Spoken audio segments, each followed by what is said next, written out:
So we're looking now at our manure trial. This is a trial that's funded by Soil CRC, and it's being led by Terry Rose from Southern Cross University, and it's also including New South Wales DPI and the EPA. So we're looking at some different manure products that are available locally, such as chicken manure from a local poultry farm and some pig manure from a piggery as well.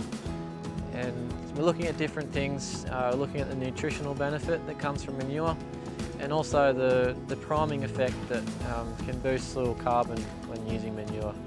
So to do this trial, we're comparing it to synthetic fertiliser, so that's the standard in this trial. So this treatment behind me here is a 3-year manure treatment. So what we've done is we've put on enough phosphorus for 3 years of cropping. And that's if we put on 15 kilos of phosphorus each year. So that also means it's quite high in nitrogen, the chicken manure. So we can see that in the growth, that it's quite a tall canola crop, and that's come from the nitrogen that's come in the manure. So in each treatment we also have a ploughed treatment and an unploughed treatment. And you can see that in the growth that the ploughed section is always better. And that's because we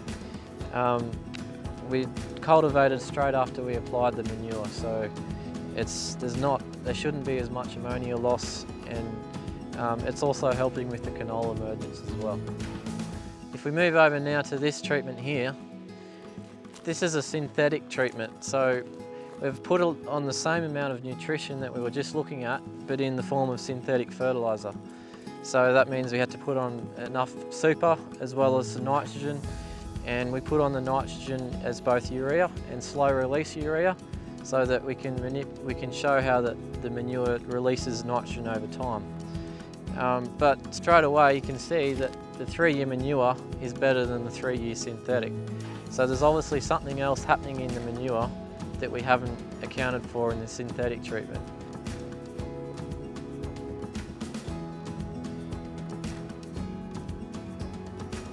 So even though there's the same amount of nutrition, there's some other benefit from applying the manure.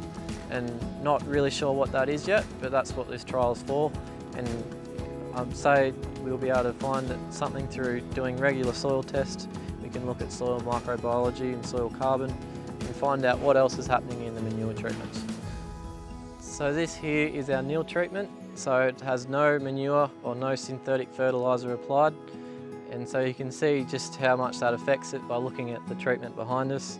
But we can also still see the ploughed effect. The cultivated is just a little bit better than the uncultivated.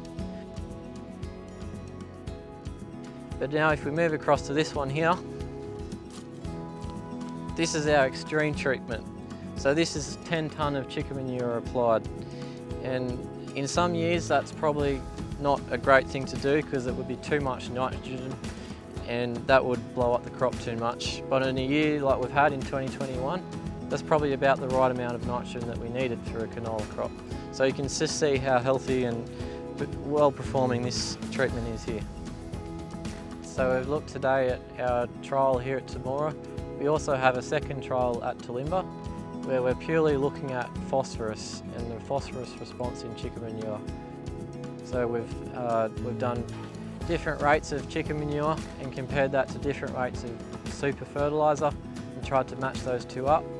And so that might mean that we can look at possibly replacing some of our phosphorus fertiliser that we're applying at sowing with a product such as chicken manure. And at the moment that might be a real advantage when you look at the price of applying phosphorus fertiliser. So that's another trial that we have, and so they're both part of the same project that's being led by Terry Rose at Southern Cross University.